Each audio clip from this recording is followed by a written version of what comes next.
1945 பார்த்தீங்கன்னா, ஹிட்லர் வந்து அவர் தனத்தானே உயிர மாச்சிக்கிறார். அந்த நியூஸ் வந்து மெட்ராஸ்க்கு வருது. ஆனா, அந்த நியூஸ விட ஒரு முக்கியமான ஒரு நடிகரோட அரெஸ்ட் முக்கியத்துவம் பெறுது. அந்த நடிகர் யாருன்னா, எம்.கே. தியாகராஜ பாகவதர். ஏன் அவர் அரெஸ்ட் ஆனார்ன்றத தான் இன்னைக்கு நம்ம பார்க்க போறோம். எம்.கே. தியாகராஜ பாகவதர் வந்து அவர் சின்ன வயசுலேருந்து நடிக்கிறது ரொம்ப ஆர்வமா இருந்தாரு. ஆனா, அவங்க அப்பா வந்து பெருசா அதில விருப்பப்படல. இருந்தாலும் நடிப்பேன்னு சொல்லி பவளக்கொடி அப்படின்னு ஒரு டிராமா நடிக்கிறாரு. அது பயங்கர பெரிய ஹிட் ஆகுது. அதுக்கப்புறம் நமக்கு தெரிஞ்ச ஃபேமஸான ஹரிதாஸ் நடிக்கிறாரு. அது 3 வருஷம் வந்து தொடர்ந்து ஓடுன ஒரு படம். இந்த மாரி புகழோட உச்சத்துக்கே போன எம்.கே.டி. ஒரு வீழ்ச்சி வந்து ஆரம்பிக்கிறதுக்கு காரணம் வந்து லட்சுமிகாந்தன் அப்படின்றவர். லட்சுமிகாந்தன் அப்படின்றவர் மஞ்சள் பத்திரிகை நடத்திட்டு இருக்காரு. இவர் வந்து பல தொழிலதிபர்களும் வந்து சினிமா பிரபலங்களை பத்தி வந்து கிசுகிசு எழுதுறது ஒரு வேலை. ஆனா என்ன பண்ணுவாருன்னா, அந்த கிசுகிசு எழுதி வச்சுட்டு அந்த பர்ட்டிகுலர் ஆளுக்கு ஃபோன் பண்ணி "நீங்க காசு குடுத்தீங்கன்னா வந்து இத பப்ளிஷ் பண்ண மாட்டேன்னு" சொல்லி கேட்பாரு.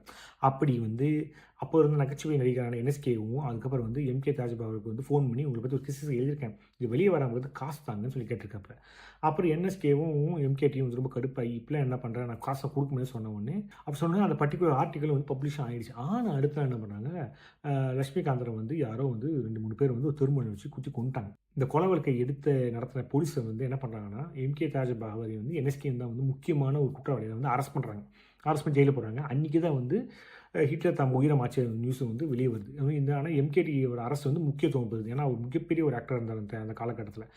அரெஸ்ட் ஆகி ஜெயில் போன அப்புறமா கோர்ட்ல வந்து அவங்களுக்கு எதிரான சாட்சியங்கள் ரொம்ப பலுவா இருக்கிறதுனால வந்து அவங்களுக்கு ஆயுள் தண்டனை தராங்க. அப்ப பிரிவி கவுன்சில்னு ஒரு கான்செப்ட் இருக்கும். அதாவது வந்து நீங்க இங்க இல்லாம இங்கிலாந்துல வந்து உங்களுடைய கேஸ வந்து வாதிட்டு ஜெயிக்க முடியும். அப்படி பிரிவி கவுன்சில் போயி, அது பிரிவி கவுன்சில் என்ன சொல்றாங்கன்னா வந்து, சரி அப்படி சாட்சியங்கள் ரொம்ப ஸ்ட்ராங்கா இல்லன்னு சொல்லிட்டு அவங்க வந்து விடுதலை பண்றாங்க. 30 மாசம் வந்து கிட்ட ஜெயில்ல இருந்தாரு. ஜெயிலு வெளிய வந்து பார்த்தோம்னு வச்சுக்கோங்க, இந்தியாவே மாறிடுச்சு. முக்கியமா சினிமா மாறிடுச்சு. அவர் இல்ல அந்த காலகட்டத்தில பார்த்தீங்கன்னா வந்து பல திராவிட கருத்துக்கள், கொள்கைகள் கொண்ட பல எழுத்தாளர்கள், பேச்சாளர்கள், நடிகர்லாம் வந்து அவரு விட்டு போன ஸ்பேஸ வந்து புடிச்சுட்டாங்க. அதுக்கப்புறம் தமிழோட அரசியலே மாறிடுச்சு. இந்த திராவிட பேச்சாளர்களால.